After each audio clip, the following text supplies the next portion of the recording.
harta benda tidak terkira. Penduduk juga mendakwa kerja-kerja di tapak projek seperti memasang cerujuk menyebabkan gegaran. Disyaki berpunca dari kerja memecah batu. Tiada amaran dikeluarkan sebelum letupan dilakukan. Sekiranya aliran air ini berterusan, kejadian tanah mendap boleh merebak kepada skala lebih besar.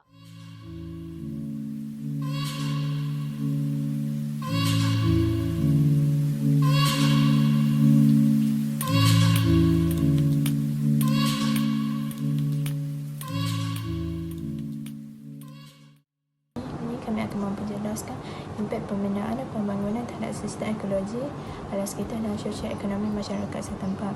Saya akan mulakan dengan pengenalan. Pada masa kini, permasalahan alam sekitar tidak boleh dianggap perkara kecil dari perancangan dan gerakan pembangunan negara. Berkaitan yang erat di antara pembangunan dan kemerosotan alam sekitar tidak boleh disangkal lagi kerana dapat memberi impak dan aspek pembinaan pembangunan terhadap sistem ekologi, alam sekitar dan sosio-ekonomi masyarakat setempat. Malah dalam beberapa kes, aktiviti pembangunan merupakan pembangkit kepada masalah alam sekitar seperti pencemaran udara, pencemaran air, hakisan tanah, jerebu dan sebagainya. Persoalan pembangunan dan alam sekitar melibatkan pertimbangan sama ada merancang dan menjana pembangunan atau menjaga dan memelihara alam sekitar. Dalam hal ini, manusia terpaksa berdepan dengan satu dilema dan konflik membuat pertimbangan dan pilihan serta memberi wajaran yang adil terutamanya dalam merencana dan menggerakkan pembangunan. Lebih-lebih lagi ketika negara sedang menuju wawasan yang meletakkan negara Malaysia sebagai sebuah negara yang disegani oleh negara-negara luar. Sektor pelancongan negara akan terjejas jika pembangunan yang dilaksanakan mengganggu keistimewaan di Malaysia. Selain itu, mengalami tanah runtuh akibat pembangunan yang tidak terkawal. Seterusnya, pelbagai spesies flora dan fauna di Malaysia pula akan terancam. Menurut Jabatan Perlindungan Kehidupan Liar dan Taman Negara Penghilikan, perundangan saya tidak dapat mengurangkan ancaman terhadap kehidupan liar di Malaysia.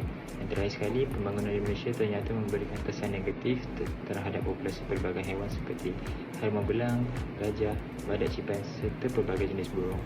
Contohnya, populasi badak Sumatera semakin berkurang dan hanya 9 ekor spesies badak yang diancam kepunahan itu ditemui di seluruh Malaysia.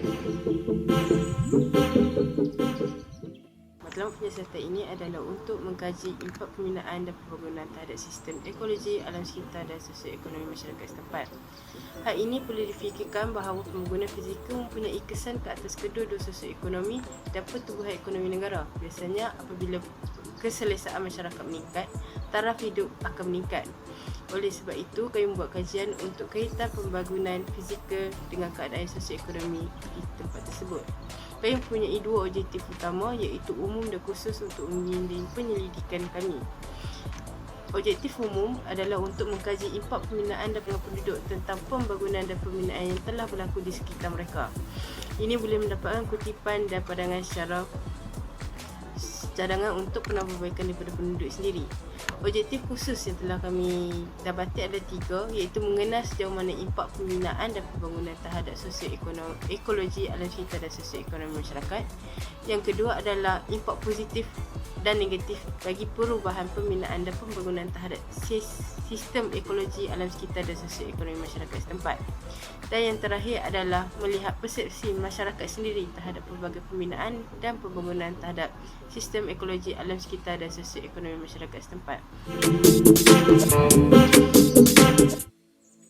Seterusnya saya akan teruskan dengan latar belakang kajian.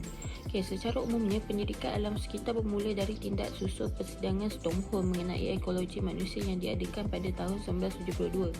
Ia merupakan persidangan dunia yang pertama tentang keadaan semasa yang menunjukkan minat dan perhatian yang tinggi. Persidangan tersebut telah melahirkan penubuhan United Nations Environment Programme (UNEP) yang bekerjasama dengan United Nations Education, Scientific and Culture Organisation (UNESCO). Hasil pada tahun 1975, UNESCO UNEP International Environmental Education Programme, ia telah berjaya menghasilkan satu pelan tindakan bertujuan untuk meningkatkan mutu alam sekitar. Itu persidangan antarabangsa mengenai pendidikan alam sekitar di Tbilisi, USSR menyata bahawa matlamat pendidikan alam sekitar adalah di situ ada 3 perkara yang itu untuk membina kesedaran tentang saling bergantung di antara sistem ekonomi sosial, politik dan ekologi di kawasan bandar dan luar bandar. Perkara yang kedua adalah untuk memberi setiap individu peluang untuk mendapat pengetahuan, membina nilai sikap, komitmen serta kemahiran yang diperlukan untuk melahirkan kita pada masa itu tidak dijadikan sebagai satu mata pelajaran tunggal. Yang itu saja daripada saya. Terima kasih. Ingin membentangkan metodologi kajian bahagian 1. Dalam kajian metodologi bahagian 1, kami telah menggunakan Google Form untuk menyediakan beberapa set pertanyaan dan persoalan kepada responden kami. Kami menyediakan Google Form yang mengandungi beberapa set pertanyaan dan persoalan yang mempunyai kaitan dengan impak pembinaan dan pembangunan terhadap sistem ekologi alam sekitar dan sosioekonomi masyarakat setempat. Setiap daripada pertanyaan telah kami teliti untuk memastikan keseluruhan aspek kajian dapat dilakukan dengan sempurna dan teliti. Setelah itu kami telah memilih responden kajian secara rawak daripada masyarakat setempat yang mempunyai penglibatan dan pembinaan di sebuah tempat yang telah kami teliti. Responden yang kami pilih secara rawak dalam kajian ini berlaku secara adil. Pautan Google Form yang mengandungi borang soal telah dikongsikan kepada responden melalui berbagai laman sosial, contohnya seperti Facebook, email, dan WhatsApp. Responden diberikan masa yang mencukupi untuk mengisi borang soal mengikut kemudahan mereka. Kami juga memberikan penjelasan terperinci mengenai tujuan kajian, pentingnya penyertaan responden dan kepercayaan maklumat yang diberikan. Setelah mengumpul data yang mencukupi, kami menghentikan pengumpulan maklumat dan mula menganalisis data yang diperoleh. Data yang diperoleh melalui Google Form kemudiannya dianalisis menggunakan kaedah statistik seperti peratusan untuk mendapatkan dapatan kajian yang relevan. Analisis data ini membantu kami untuk memahami impak pembinaan dan pembangunan terhadap sistem ekologi, alam sekitar dan sosioekonomi masyarakat setempat dengan lebih mendalam. Secara keseluruhan, penggunaan Google Form sebagai alat kajian telah memudahkan kami dalam mengumpulkan data dan menganalisis maklumat yang diperoleh. Metodologi ini membolehkan kami untuk mendapatkan pandangan yang luas daripada responden yang berbeza secara geografi serta memastikan kepercayaan dan ketepatan data yang diperoleh dalam kajian ini. Seterusnya adalah dapatan kajian. Mula-mula sekali, profil bagi soal selit ini terbagi kepada 3, iaitu umur, bangsa dan juga jantina. Tujuan adanya 3 profil ini adalah untuk menggambarkan demografi yang ada dalam soal selidik ini. Keduanya, dalam jadual 1 yang boleh dilihat di dalam laporan ataupun pada page slide yang seterusnya, menggambarkan responden yang telah kami dapatkan menggunakan teknik persampilan mudah. Seterusnya, majoriti daripada responden iaitu 56% adalah lelaki, manakala selebihnya 44% adalah responden wanita. Kemudian, majoriti daripada responden juga adalah berumur daripada 18 tahun sehingga 26 tahun, manakala selebihnya adalah berumur 26 tahun dan ke atas. Terdapat juga responden yang berumur 45 tahun ke atas dan majoriti daripada responden adalah berbangsa Melayu, manakala selebihnya berbangsa India dan Cina. Inilah hasil dari kutipan responden. Hasil dari kutipan responden menunjukkan 56% lelaki manakala 44% perempuan yang berjaya menjawab soalan berkaitan impak pembinaan dan pembangunan terhadap sistem ekologi, alam sekitar dan sosioekonomi masyarakat setempat. Penilaian impak projek ini melibatkan analisis terhadap impak positif dan negatif terhadap alam sekitar, kesihatan penduduk dan sosioekonomi semasa projek dilaksanakan. Analisis ini bertujuan untuk memahami kesan secara menyeluruh yang timbul dari pelaksanaan projek ini terhadap alam sekitar, kesihatan penduduk dan aspek sosioekonomi. Bahagian pertama, kajian ini menyediakan sejumlah 10 soalan yang bertujuan untuk meninjau pandangan responden terhadap projek pembangunan. Setiap soalan dilengkapi dengan 5 pilihan bagi responden untuk menyatakan pandangan mereka terhadap projek tersebut. Saya akan meneruskan pembentangan berkaitan dengan soalan kajian yang telah diadakan kepada responden. Soalan 1. Adakah pembinaan dan pembangunan terhadap sistem ekologi alam sekitar dan sosioekonomi masyarakat setempat menyumbang kepada impak positif terhadap alam sekitar? Berdasarkan jadual 1, sebanyak 47.5% responden setuju dan 16.2% responden sangat setuju bahawa projek pembangunan memiliki impak positif terhadap alam sekitar di Malaysia. Namun, terdapat juga sebahagian responden yang memiliki pandangan yang berbeza. Di sisi lain, 18.8% responden kurang setuju, 11.2% tidak setuju dan 6.3% sangat tidak setuju bahawa projek pembangunan mendatangkan impak positif terhadap alam sekitar. Secara majoriti, sebanyak 63.2% responden berpendapat bahawa projek pembangunan memberikan impak positif terhadap alam sekitar. Dari data yang diperoleh, terlihat adanya perbezaan pendapat mengenai impak projek pembangunan terhadap alam sekitar. Oleh kerana itu, perlu adanya pemahaman yang lebih mendalam agar dapat menjaga keseimbangan dan pembangunan dan kelestarian alam sekitar di Malaysia. Soalan 2. Adakah pembinaan dan pembangunan terhadap sistem ekologi alam sekitar dan sosioekonomi masyarakat setempat menyebabkan pencemaran udara seperti jerbu dan sebagainya? Berdasarkan jadual 2, sejumlah 16.2% responden sangat setuju dan 62.5% responden setuju bahawa mereka melihat adanya debu terapung di udara akibat dari projek pembangunan yang disebabkan oleh penghantaran pasir dan pelepasan habuk dari bahan-bahan binaan sekitar dan pembangunan manusia. Dengan bekalan air minuman yang bersih menjadi faktor utama dalam menjamin kesihatan dan kesejahteraan manusia.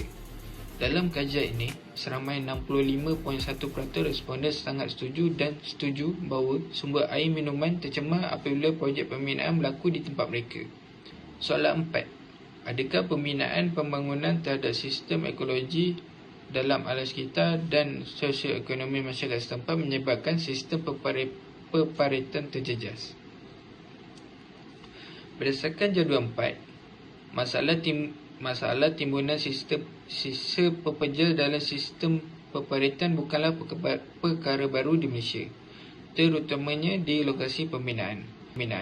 Sebanyak 73.7% responden setuju bahawa mereka melihat sistem pembinaan di longkang. Kedai ini memerlukan pembersihan kawasan tersebut untuk mencegah pembiakan nyamuk Aedes dan pencemaran air yang kritikal.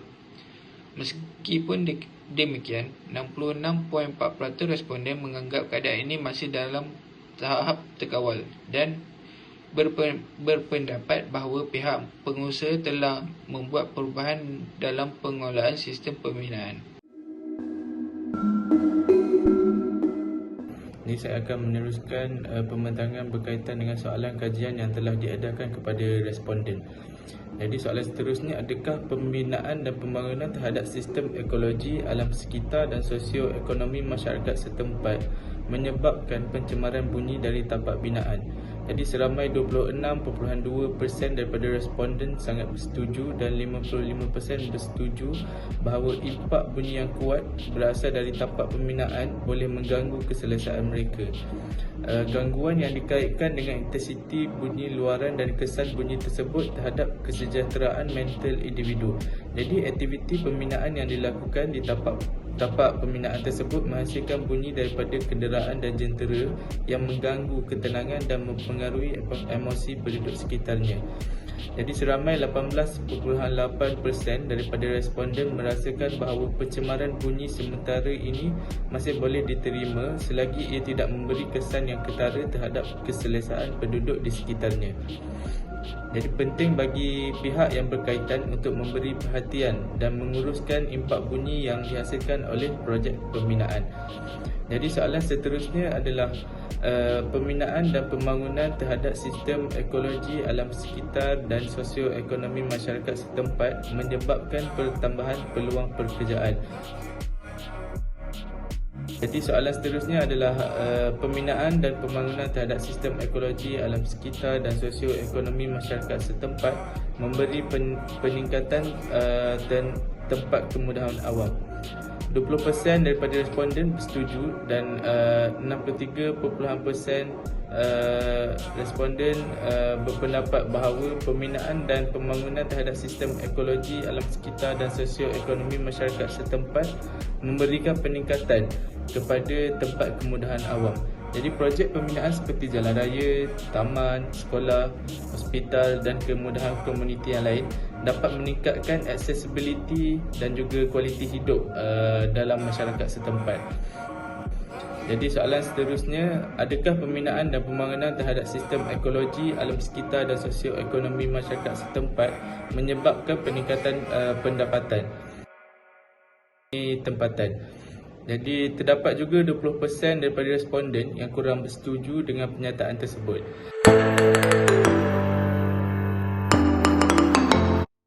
Hari ini saya akan membentangkan tentang langkah-langkah dan cadangan impak pembinaan dan pembangunan terhadap sistem ekologi, alam sekitar dan sosioekonomi masyarakat setempat.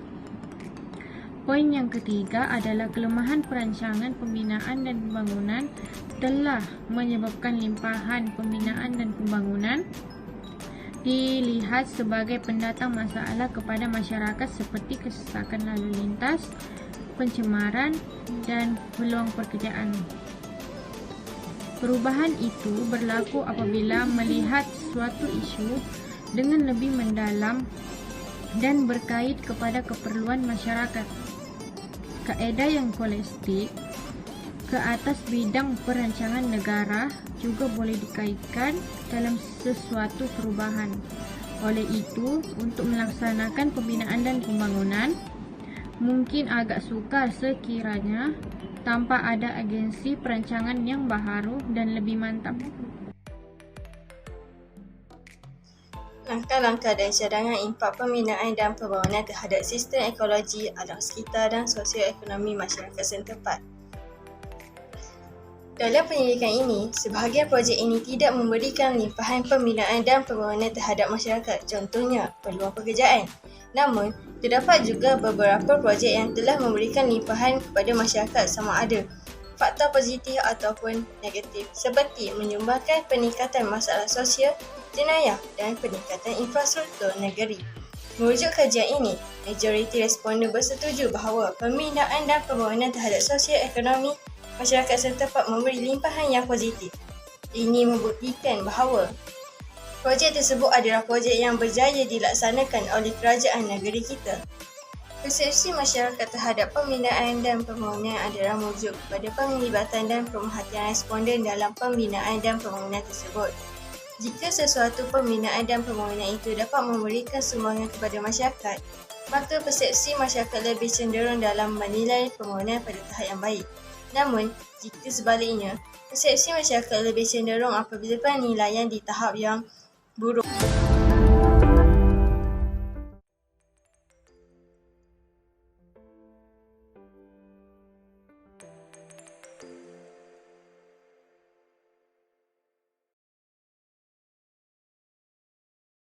Pelibatan dan pemerhatian responden dalam pembinaan dan pembangunan tersebut. Jika sesuatu pembinaan dan pembangunan itu dapat memberikan sumbangan kepada lebih cenderung kesimpulan buruk. Kesimpulan kajian kami